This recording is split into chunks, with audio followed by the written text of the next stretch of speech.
Assalamualaikum warahmatullahi wabarakatuh. Jumpa lagi bersama BBSKD 21. Di sini kita akan membahas materi TWK, namun sebelumnya silakan subscribe dan like channel YouTube ini. Oke, dan kita akan membahas tuntas tentang penduduk, warga negara, dan asas kewarganegaraan. Juga ditambah pasal-pasal hak asasi manusia. Langsung saja ke soal yang pertama, tentang penduduk dan warga negara. Penduduk ialah warga negara Indonesia dan orang asing yang bertempat tinggal di Indonesia. Hal ini tercantum dalam UUD 1945 pasal A. 26 ayat 2, B. 27 ayat 2, C. 28 ayat 2, D. 28B ayat 2, E. 28E ayat 3.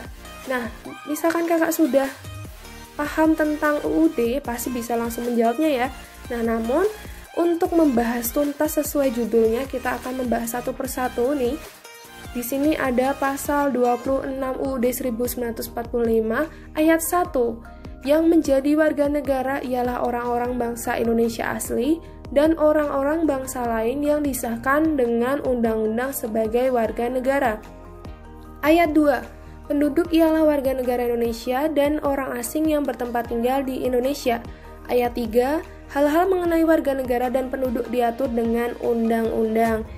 Oke, sebenarnya sudah tahu ya jawabannya, namun kita akan membahas opsi lain, yaitu juga ada pasal 27 UUD 1945 ayat 1. Segala warga negara bersama kedudukannya di dalam hukum dan pemerintah wajib menjunjung hukum dan pemerintahan itu dengan tidak ada kecualinya. Ayat 2. Tiap-tiap warga negara berhak atas pekerjaan dan penghidupan yang layak bagi kemanusiaan. Ayat ketiga, setiap warga negara berhak dan wajib ikut serta dalam upaya pembelaan negara. Oke, nah terakhir di sini ada pasal 28, namun 28 itu sebenarnya ada banyak banget ya. 28 terus 28A sampai J. Nah ini kakak ringkas saja. Pasal 28 menjelaskan tentang kebebasan berserikat, 28A hak untuk hidup, 28B membentuk keluarga, 28C mengembangkan diri, 28D pengakuan sama dengan hukum atau pengakuan yang sama di depan hukum, 28E bebas memeluk agama, 28F berkomunikasi, 28G perlindungan diri pribadi, 28H hidup sejahtera lahir batin, 28I perlindungan, pemajuan, penegakan, dan pemenuhan HAM ditanggung oleh pemerintah. Kemudian pasal 28J menghargai hak orang lain. Setelah kakak bacakan tadi pasal 26, 27, 28, kita garis bawahi bahwa pasal 27 dan 28 itu menjelaskan tentang HAM. Nah memang seperti itu, jadi pasal 27 hingga pasal 34 UUD 1945 itu menjelaskan tentang HAM. Nah untuk yang lainnya bisa kakak pelajari sendiri.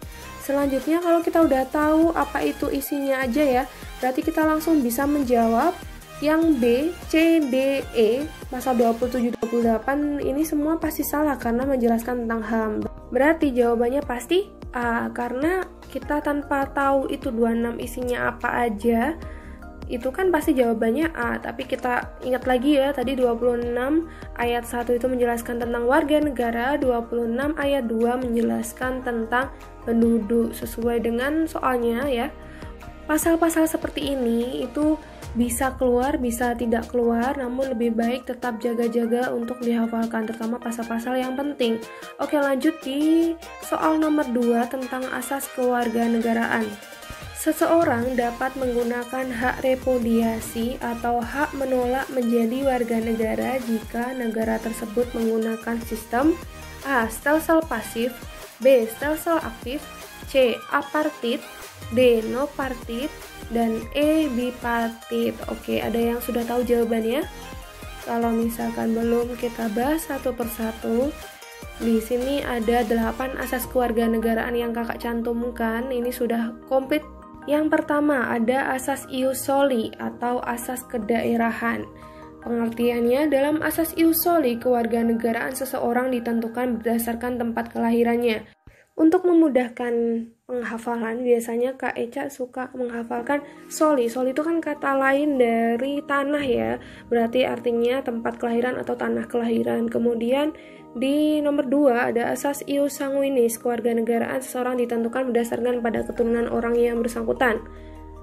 Apatrid yaitu adanya seorang anak atau penduduk yang sama sekali tidak memiliki kewarganegaraan. Kemudian bipatrid yaitu adanya anak atau penduduk yang memiliki 2 macam kewarganegaraan sekaligus, kewarganegaraan rangkap. Nah, selain ini ada 4 lainnya kita bahas juga. Ada tentang stelsel aktif, yaitu seseorang harus melakukan tindakan hukum tertentu secara aktif untuk menjadi warga negara atau naturalisasi biasa. Jadi kita mengajukan diri. Namanya juga aktif kan, berarti aktif mengajukan diri. Selanjutnya ada stelsel pasif, yaitu seseorang dengan sendirinya dianggap menjadi warga negara tanpa melakukan suatu tindakan hukum tertentu atau naturalisasi istimewa. Biasanya ini karena mengharumkan warga negara Indonesia kemudian diangkat sebagai naturalisasi istimewa. Kemudian ada asas kewarganegaraan tunggal, adalah asas yang menentukan satu kewarganegaraan bagi setiap orang, hanya satu ya, tunggal. Lanjut, ada asas kewarganegaraan ganda terbatas, adalah asas yang menentukan kewarganegaraan ganda bagi anak-anak sesuai ketentuan yang diatur dalam undang-undang. Di Indonesia, batasan usia maksimalnya ini 18 tahun harus sudah menentukan untuk menjadi kewarganegaraan tunggal. Nah, setelah kita mempelajari tentang asas kewarganegaraan, kita sekarang bisa menjawab nih jawabannya apa untuk soal yang tadi kita bahas. Kita langsung cari yang tidak ada dari tadi kita bahas, yaitu no apatrid. Kemudian apartheid ini juga bukan karena tadi tidak memiliki, bipartit itu ganda berarti bukan. Nah, sekarang nih agak membingungkan nih, stelsel pasif atau stelsel aktif. Kita ingat lagi kalau stelsel aktif itu kan mengajukan diri, berarti kan kita nggak bisa menolak.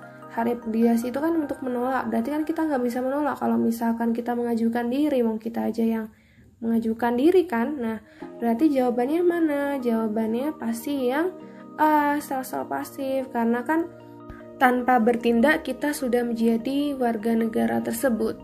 Oke, ini ada 2 soal yang sudah kita bahas. Nah, jika video ini bermanfaat silahkan di-share ke teman terdekat kalian atau orang-orang sekitar kalian. Dan kakak akhiri, see you later.